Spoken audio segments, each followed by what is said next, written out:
ہمارے ملک کے تعلیمی اداروں میں بچوں کو مختلف سزائیں دی جاتی ہیں.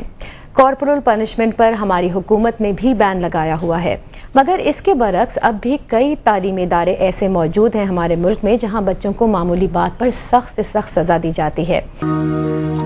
کہتے ہیں بچے مستقبل کے معمار ہوتے ہیں اور بڑے ہو کر یہ بچے ملک و قوم کی باغ ڈور سنبھالتے ہیں، اور ان بچوں کو جو کچھ سکھایا اور بتایا جائے گا تو اس کے اثرات نہ صرف ان کی زندگی پر بلکہ ان سے جڑے ہوئے اور لوگوں پر بھی پڑیں گے. لیکن جب بات کی جائے اسکولوں میں بچوں پر تشدد کی تو ایک افسوسناک اور ہولناک صورتحال سامنے آتی ہے. اسکول میں بچوں پر تشدد یا کارپورل پنشمنٹ ایک سنگین مسئلہ بنتا جا رہا ہے.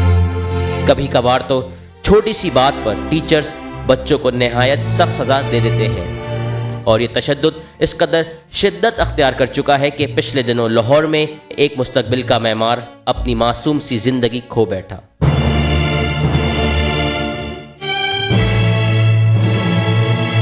جیسا کہ آپ پہلے یہ رپورٹ میں بتایا گیا ہے کہ کارپورل پنشمنٹ جو ہے وہ اس صورت میں بچوں کو دی جا سکتی ہے کہ جس سے اس کو کوئی جسمانی اذا نہ پہنچے. لیکن آج کے ماڈرن دور میں اور ماڈرن سروے سے یہ بھی نتیجہ اخذ کیا گیا ہے کہ بچے کو خاص طور پر پرائمری کلاسز تک 5th کلاس تک بچے، کیونکہ ان کا ذہن اتنا ناپختہ ہوتا ہے اور وہ اس قدر رسپونڈ کرتے ہیں کہ ان کو اس قسم کی سزا بھی دینا مناسب نہیں ہے جس سے ان کے نفسیات پر اثر پڑے، کیونکہ اس سٹیج میں بچوں کو تعلیم کی طرف راغب کرنا ہی، اٹریکٹ کرنا ہی سب سے اہم چیز ہے. ہمایوں صاحب یہ بتائیں کہ یہ کس طرح کی سزائیں، آپ کہہ رہے ہیں نا اس طرح کی سزائیں دی جاتی ہیں، کیا کیا سزائیں دی جاتی ہیں پاکستانی اسکولز میں، چاہے وہ پبلک اسکولز ہوں یا پرائیویٹ اسکولز ہوں؟ دیکھیں، جہاں تک یہ بات ہے سزائیں دینے کی، وہ جیسے بتایا گیا ہے کہ جو ہمارا ایجوکیشن کوڈ ہے گورنمنٹ آف پنجاب کا 1962 کا، اس کے تحت بھی کارپورل پنشمنٹ کی سخت پابندی ہے.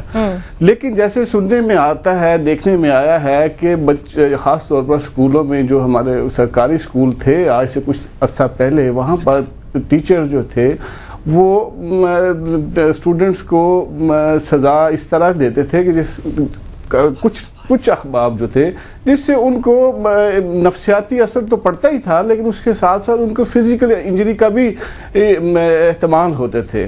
لیکن یہ میں آپ کو بتاؤں کہ لاسٹ 3-4 سالوں سے گورنمنٹ نے اس کے اوپر سختی سے عمل درآمد کرایا ہے، اور ہم نے، کیونکہ یہ قانون تو بہت پرانا ہے، 62 کے کوڈ میں بھی ہے، ایجوکیشن کوڈ میں، لیکن اب 205 میں گورنمنٹ نے اس کو سختی سے سرکولرز کیے ہیں، انسٹرکشنز دیے ہیں، اور یہ پابند کیا گیا ہے سرکاری اسکولوں کے علاوہ پرائیویٹ اسکولوں کے پر بھی یہ پابندی لگائی گئی ہے کہ وہ کسی طرح کی کارپورل پنشمنٹ جو ہے وہ بچوں کو کسی طرح کی بھی نہیں دیں گے. مظہر صاحب، آپ کے پاس میں واپس آؤں گی. ہمارے ساتھ خالد صاحب تشریف رکھتے ہیں، ٹیچرز کمیونٹی کو آج یہ ریپرزینٹ کر رہے ہیں. ہمیں ہمایوں صاحب صحیح طور پر نہیں بتا پائے کہ سزا کیا ہے. ہمارے جو جتنے ویوز ہیں وہ جاننا چاہیں گے کہ کون کون سی سزائیں ہمارے اسکولوں میں دی جاتی ہیں. اصل میں جہاں بات آتی ہے تشدد کی، جی، تو وہ تو قابل مذمت ہر وقت ہے. لیکن کیا تشدد میں کیا شامل ہے؟ مطلب کہ جیسے اب آج کل اصل میں بات یہ ہے کہ میڈیا دور ہے یہ، اس میں ہوتا یہ ہے کہ کروڑوں اسٹوڈنٹ پورے پاکستان میں ہوں گے، اگر 2-4 کیسز ہو جاتے ہیں تو وہ میڈیا پر آ کر اور سب کو پتہ لگ جاتا ہے کہ صاحب کچھ ایسا ہوا ہے. لیکن آپ اگر تھوڑا سا پاسٹ میں جائیں تو ہوتا یہ تھا کہ جب پیرنٹس کسی کو اسکول بچے کو لے کے جاتے تھے تو یہ کہتے تھے اس کے ٹیچر سے، استاد سے، کہ ہڈی ہماری بوٹی آپ کی. ٹھیک ہے، یہ کام بات ہے، یہ پہلے بزرگ کہتے تھے، اور اس وقت کا طالب علم بڑا اچھا طالب علم ہوتا تھا، بڑی کامیابیاں وہ لوگ حاصل کرتے تھے. تو لیکن بات یہ کہ اب آج کے کل کے بچے میں اور آج کے اسٹوڈنٹ میں بڑا فرق ہے. یہ بتائیے کہ سزا دینے سے بچوں پر کیا اثرات مرتب ہو سکتے ہیں؟ کیا ان کی مینٹل اور لرننگ کیپیسٹی میں کوئی فرق آتا ہے، اور does it have any kind of psychological impact on them? جی نادیہ، ڈیفینیٹلی جی. ایکچولی جس کارپورل پنشمنٹ کی آج اس پروگرام میں ذکر ہو رہا ہے، یہ کوئی ایک نیا فنومینا نہیں ہے، اور صرف پاکستان میں ہی نہیں ہوتا. Over the centuries this has been occurring in a lot of countries and in a lot of cultures. اور سنس 1700 سے ہی جی ایسٹرن یورپین کنٹریز میں یہ کیمپین ایکچولی شروع ہو چکی تھی ٹو ابالش دس. اب اس ساری پروسیس کا فائدہ ہم کو یہ ہوا ہے کہ there has been a lot of studies which have been done on this topic, جس میں اسٹڈی کیا گیا ہے کہ کیا سائیکولوجیکل امپیکٹ ہوتا ہے بچوں کے اوپر. وہی ہم جاننا چاہیں گے کہ سائیکولوجیکل امپیکٹ ایز سچ کیا ہوتا ہے. جی ان بچوں میں انسیڈنس ہوتا ہے جی کلینکل ڈپریشن کا زیادہ, ان میں انگزائٹی زیادہ ہوتی ہے. یہ وہ بچے ہوتے ہیں جو آگے جا کے زیادہ الکوہول ڈپینڈنٹ ہوتے ہیں, ڈرگ ڈپینڈنٹ ہوتے ہیں, ان کے ہائی اسکول ڈراپ آؤٹس بہت زیادہ ہوتے ہیں ان بچوں میں سے. اور یہ بچے ہوتے ہیں جو کہ ان میں وائلنٹ ٹینڈنسیز اور ایگریشن کی ٹینڈنسیز بھی بہت زیادہ ہو جاتی ہیں. وکٹم آف دا سسٹم میں آج ثنا ہمارے اسٹوڈیو سے موجود ہیں اپنی مدر ریحانہ کے ساتھ. ثنا مجھے یہ بتائیے کہ آپ کے ساتھ کیا ہوا تھا؟ میرے ساتھ یہ واقعہ پیش آیا نومبر 24, 2005 میں. میں اپنے اسکول میں تھی اور میرا لاسٹ پیریڈ چل رہا تھا اور یہ سبجیکٹ اردو کا تھا. میں آپ کو یہ بتاتی چلوں کہ میں کلاس میں A1 گریڈ گین کرتی ہوں. اس وقت وہ میرا پہلا ٹیسٹ تھا جس میں میرے کم مارکس آئے تھے. اچھا. اور ٹیچر نے مجھے اسٹینڈ کیا کلاس میں کچھ دیر. اس کے بعد وہ آئیں اور انہوں نے نہ مجھ سے کوئی مطلب میری کوئی بات سنی, نہ کچھ کہا انہوں نے. اور میں کھڑی ہوئی تھی دیوار کی طرف. انہوں نے مجھے ڈائریکٹ آ کے انہوں نے ایک مطلب گال پہ میرے تھپڑ مارا جس سے میرا سر جو ہے وہ دیوار سے ٹکرایا. پھر انہوں نے مجھے جو دوسرا تھپڑ مارا اس سے بھی میرا سر دیوار سے ٹکرایا. تو اس کے بعد میرے ساتھ یہ ہوا کہ میں اب آپ کو بتا دیا کہ وہ لاسٹ پیریڈ تھا. اس کے بعد چھٹی ہو گئی اور میں گھر آ گئی. تو جب انہوں نے مجھے پنش کیا تو میرا جو نیک, ایئر اور یہ سب جو لیفٹ حصہ تھا وہ سن ہو چکا تھا. تو مجھے اس وقت نہ کوئی درد فیل ہوا, نہ مجھے فیل ہوا کہ اندر بلیڈنگ ہو رہی ہے, لیکن اندر بلیڈنگ شروع ہو چکی تھی. اس کے بعد جب میری موم آفس گئی ہوئی تھی, جب وہ آفس آئی انہوں نے دیکھا کہ میرا کان سوجا ہوا ہے. انہوں نے مجھ سے میٹر پوچھا کہ میں نے انہیں سارا ایکسپلین کیا کہ بھائی یہ ہوا ہے. ہم فوراً اسی وقت جو مینجمنٹ کمیٹی ہے اسکول کی, ہم ان کے پاس پہنچے. اچھا سر یہ بتائیں کہ کس بات پہ انہوں نے آپ کو تھپڑ مارا تھا؟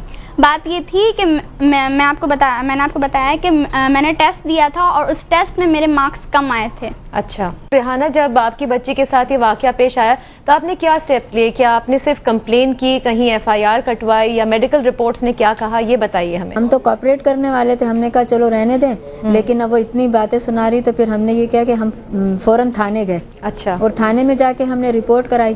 تو تھانے والے پہلے تو انکار کرتے رہے, لیکن پھر میں ناراض ہوئی. میں نے کہا نہیں آپ کو کرنی پڑے گی رپورٹ. پھر انہوں نے رپورٹ کی. پھر اس کے بعد ہم سول ہاسپٹل گئے. اب وہاں پر یہ تھا کہ ڈاکٹر ہی اویلیبل نہیں تھے. اچھا. لیکن پھر وہاں 1-2 دن ہم چکر لگاتے رہے.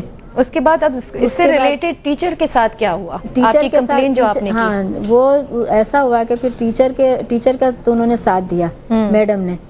بلکہ میں نے یہ بھی کہا تھا کہ آپ ٹیچر کو فوراً نکالیں, لیکن انہوں نے ٹیچر کو بھی نہیں نکالا. اور جب مینجمنٹ سے بات کی تو انہوں نے میڈم کا اور ٹیچر کا ساتھ دیا. اب آپ کی بچی اسی اسکول میں پڑھتی ہیں؟ نہیں, ہونا تو یہ تھا کہ مطلب بچی کو تو وہیں پڑھنا چاہیے تھا, لیکن پھر انہوں نے اس کے بعد یہ ری ایکشن لیا کہ ظاہر ہم نے تھانے میں بھی رپورٹ کرائی تھی, موبائل بھی اسکول پہنچی تھی اور کافی اسکول بدنام بھی ہو گیا تھا. تو انہوں نے یہ کیا کہ بعد میں جو ہے کسی نہ کسی طریقے سے ثنا کو ٹارچر کیا کرتے تھے کہ کبھی باہر کھڑا کر دیا, کبھی سزا دے دی, یا اگر اس نے کسی وجہ سے چھٹی بھی کر لی تو اس کو پنش کرنا شروع کیا. لیکن بعض اوقات یہ بھی ہوتا تھا کہ یہ ڈر کے مارے مجھے آ کر بتاتی نہیں تھی کہ اگر میں نے ماما کو بتا دیا تو مجھے اسکول میں جو ہے یہ لوگ باتیں سنائیں گے کہ بھئی کیا نام ہے, آپ جا کے جو ہے ماما کو شکایت کرتی ہیں, آپ کی ماما لڑنے کے لیے آ جاتی ہیں. تو اس وجہ سے بچی کئی دفعہ بتا نہ سکی. اور پھر ہوا یہ کہ ابھی یہ چھٹیوں کے بعد جب یہ گئی ہیں تو بارشیں ہو رہی تھیں, تو بارشوں کے بعد 2-3 دن چھٹی زیادہ ہو گئی. تو اس پر انہوں نے ان کو باہر کھڑا کر دیا اور کہا کہ بجائے یہ کہ ہم آپ کو نکالیں آپ خود نکل جائیں. اب یہ کہنے لگی کہ میں تو اس اسکول میں پڑھوں گی نہیں, کیونکہ آپ کو نہیں پتہ ہے کہ یہ بار بار مجھے ٹارچر کرتے رہتے ہیں کسی نہ کسی وجہ سے. تو پھر اس اسکول سے ہم نے اب نکال لیا اس کو. خالد صاحب, آپ اسلام آباد میں موجود ہیں, پیرنٹس کو ریپرزینٹ کر رہے ہیں. آپ مجھے بتائیے کہ ایسے ٹیچرز کے خلاف کس طرح کا ایکشن ہونا چاہیے؟ دیکھیں میں پہلے تو یہ عرض کروں کہ جیسے ابھی ثنا بتا رہی تھی کہ بعض اوقات تو بچے خود جو ہیں وہ ہچکچاتے ہیں والدین کو آ کے بتانے میں. اس کے ساتھ ساتھ پھر والدین جو ہیں وہ خود بھی ہچکچاتے ہیں اس بات کے کہ جا کے بار بار اگر شکایت کریں گے تو بچہ وکٹمائز ہوگا. صحیح. جہاں تک ایکشن کا تعلق ہے, میں یہ سمجھتا ہوں کہ پہلے تو ہمیں یہ سوچنا چاہیے کہ یہ لوگ جن کو ٹیچر کی ذمہ داری دی جا رہی ہے کیا یہ اس کے واقعی اس اہلیت کے اوپر پورے بھی اترتے ہیں یا نہیں.